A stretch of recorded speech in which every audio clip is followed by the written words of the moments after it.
Le texte s'ouvre sur, je cite, « pendant qu'il mangeait ». Oui, juste ça. Rien d'autre. Pas de chœur céleste, pas de tremblement de terre, pas d'avertissement solennel du type « attention, le monde va changer ». Le point de départ de cette directive pastorale, c'est un groupe de personnes autour d'une table, engagées dans l'activité la plus universelle et indispensable de l'humanité, se nourrir. Et c'est justement ce choix narratif qui donne au texte son pouvoir d'ancrage. Pour quiconque doit élaborer un enseignement, ce point de départ est hyper stratégique. Il faut se replonger dans le contexte du Proche-Orient au 1er siècle. C'était pas juste un moment pour faire le plein de calories, c'est ça? Ah non, pas du tout. Un repas partagé, c'est en aucun cas une simple question de logistique. C'est un acte hautement symbolique d'acceptation mutuelle. S'asseoir à la table de quelqu'un, c'est déclarer une absence d'hostilité. C'est vraiment lier sa vie à celle des autres convives. Donc, en démarrant là-dessus, on part sur une base de confiance totale. C'est exactement ça. En enracinant le point culminant de ce récit spirituel dans la banalité d'un dîner, le texte instaure une intimité immédiate. La scène est familière. La poussière du chemin, le bruit de la vaisselle, la proximité physique. Et cette banalité sert de tremplin psychologique pour la déclaration inouïe qui va suivre. Ouais, parce que la séquence d'action physique est décrite avec une précision presque chirurgicale. Le texte indique, alors je regarde mes notes, Jésus prit du pain et prononça la prière de bénédiction, puis il le rompit et le donna aux disciples en disant « Prenez, mangez, ceci est mon corps ». Boum! Ouais, voilà. Je veux bien qu'on parle d'intimité, mais le saut conceptuel est vertigineux. On passe d'un dîner ordinaire à une déclaration qui, hors contexte, frôle presque l'absurdité, ou, disons-le, la folie. L'hôte de la maison prend la nourriture la plus basique qui soit et déclare soudainement que cet objet matériel, c'est son propre corps. C'est très fort. Comment un enseignement pastoral justifie ce basculement soudain de la réalité? C'est quand même pas banal. Ce qui est fascinant ici, c'est l'utilisation de la matérialité pour exprimer l'intangible. L'esprit humain a un besoin profond de support physique pour appréhender des concepts métaphysiques complexes. Le texte montre une chorégraphie en 4 temps. Prendre, bénir, rompre, donner. D'accord, 4 étapes très distinctes. Voilà. Et la prière de bénédiction sur le pain, il faut savoir que c'était une coutume juive incontournable, une façon de reconnaître que la nourriture vient du divin. Mais ici, cette tradition ultra familière est court-circuitée. Il la détourne en fait. Absolument. Le pain cesse d'être simplement le produit du blé pour devenir le véhicule d'une nouvelle réalité. L'enseignement spirituel tiré de cette source s'appuie sur cette psychologie du rituel. Pour qu'une vérité spirituelle traverse les siècles, elle doit s'incarner dans un objet qu'on peut toucher, qu'on peut sentir et goûter. Ouais, ça a du sens. Mais tout de même, il y a un verbe qui accroche dans cette chorégraphie. Le texte précise qu'il le rompit. Si l'objectif était simplement de distribuer la nourriture pour que tout le monde mange, on aurait pu dire « il le coupa » ou « il le partagea ». Oui, les mots ont à poids. Carrément, le mot rompre porte en lui une charge de violence latente. L'idée d'une fracture, d'une destruction. Est-ce que cette nuance est vraiment centrale dans la réflexion théologique que la source nous demande d'étudier? Elle en est la clé de voûte. Dans la construction d'une pensée théologique, ce détail n'est pas une simple indication de manière de table, genre comment découper sa baguette. C'est une métaphore physique délibérée. Pour qu'une chose entière puisse nourrir une multitude, elle doit inévitablement être fragmentée, brisée. L'acte de rompre préfigure la violence physique et spirituelle qui va suivre dans le récit narratif global de cet évangile. Ah, donc c'est un teaser de ce qui arrive plus tard. C'est ça. Le message pastoral extrait de cette action, c'est que le don de soi véritable implique souvent une forme de vulnérabilité extrême. On ne peut pas se donner entièrement sans accepter d'être, d'une certaine manière, rompu pour les autres. La fragmentation devient la condition sine qua non de la distribution de la vie. Donc la destruction partielle de l'objet est ce qui permet sa multiplication sous forme de nourriture. C'est une logique implacable. Mais en lisant ce passage, je suis quand même frappé par une absence totale. Laquelle? Où sont les réactions? L'hôte vient de dire à ses amis qu'ils sont en train de manger son corps. Et le texte ne dit rien. Mais alors absolument rien sur la réaction des disciples. Ah oui, le silence du texte. Pas de choc, pas de dégoût, pas de murmure, d'incompréhension du genre « Attends, il a dit quoi là ?» La narration glisse complètement sur l'état psychologique des convives. C'est vrai. Et c'est un choix éditorial extrêmement puissant de la part de l'auteur antique. Si l'on relie ça à la situation dans son ensemble, le but de ce texte n'est pas de faire un reportage journalistique ou un roman psychologique où on sonde les émotions de chacun. Donc on zappe les réactions pour une bonne raison. Exactement, la caméra reste fixée sur l'action symbolique parce que c'est là que réside l'institution du rituel. En évacuant les réactions humaines immédiates, qui devaient certainement être remplies de confusion, on s'en doute, le texte force l'auditoire à se concentrer uniquement sur l'essence de la déclaration. Ça évite de se disperser en gros. Voilà. Et par extension, ça oblige l'auditoire de la prédication pastorale d'aujourd'hui à faire de même. L'accent est mis sur l'autorité de la parole prononcée, qui transforme le statut de l'objet, indépendamment de la capacité immédiate de l'assistance à le comprendre. D'accord, je vois.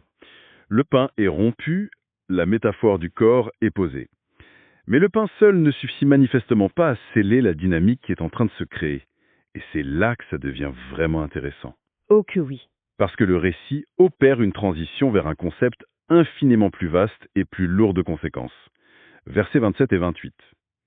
Il prit ensuite une coupe et remercia Dieu, puis il la leur donna en disant « Buvez-en tous, car ceci est mon sang, le sang de la nouvelle alliance, qui est versé pour beaucoup pour le pardon des péchés. » C'est un sacré changement de ton. C'est clair. On vient de passer d'un simple partage de nourriture à un vocabulaire juridique et sacrificiel massif. On parle de sang, d'alliance, de pardon. C'est un changement d'échelle qui est complètement radical. Radical est le mot juste. La densité de ce verset 28 est probablement l'une des plus élevées de toute la littérature antique. On y trouve littéralement les fondations d'un nouveau système de pensée. Rien que ça. Bah oui. Le concept d'alliance n'est pas juste un terme religieux un peu vague. Dans le Proche-Orient ancien, une alliance, comme un traité de suzeraineté ou un pacte de sang, c'était le cadre juridique ultime. C'était la façon dont les peuples et les individus garantissaient leurs promesses en l'absence de système judiciaire moderne. Justement, comment ça fonctionnait concrètement à l'époque?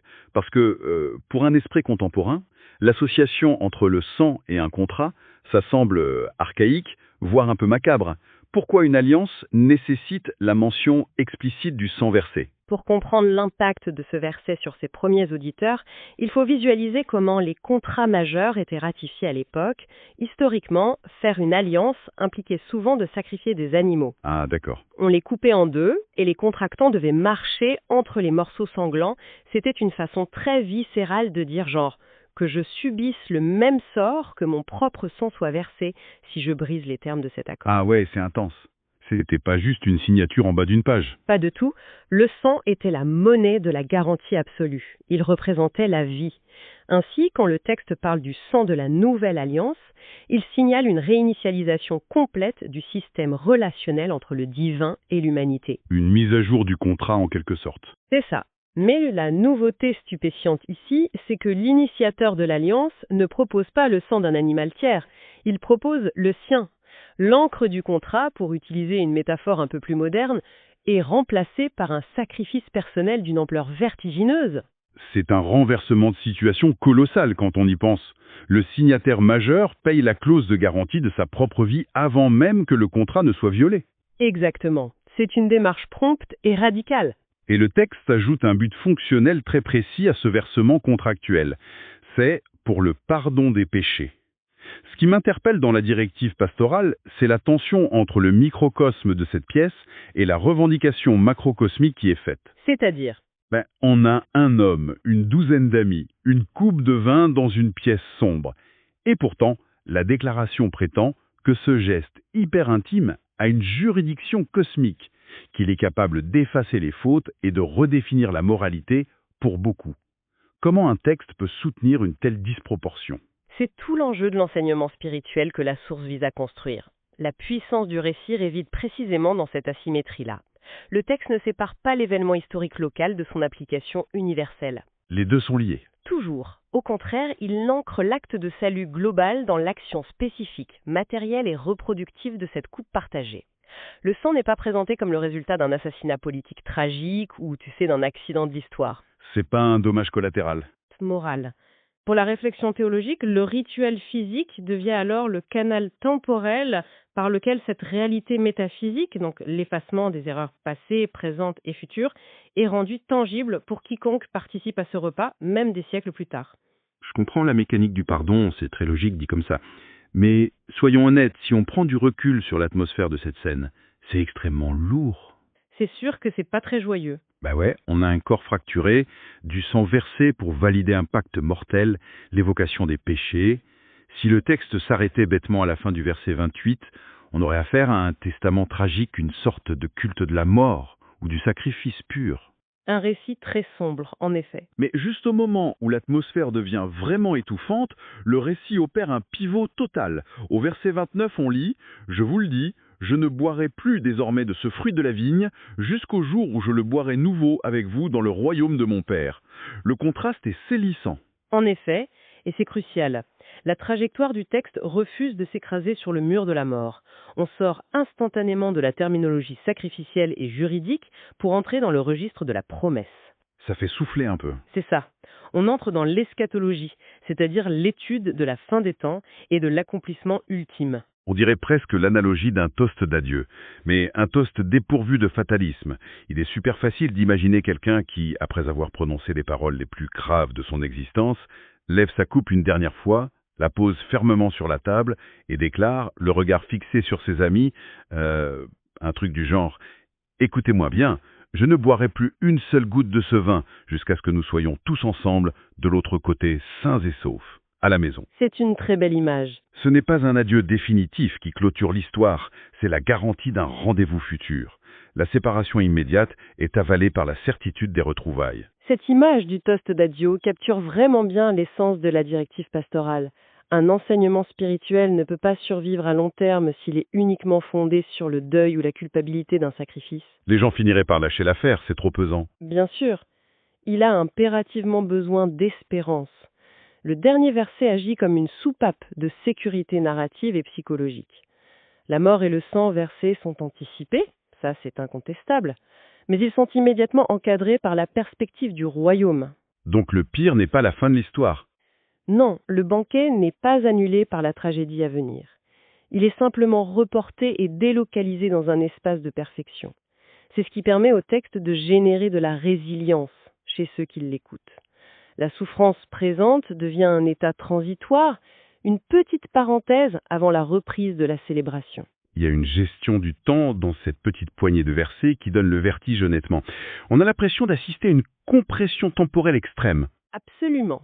Et cela soulève une question importante sur l'ingénierie même du texte.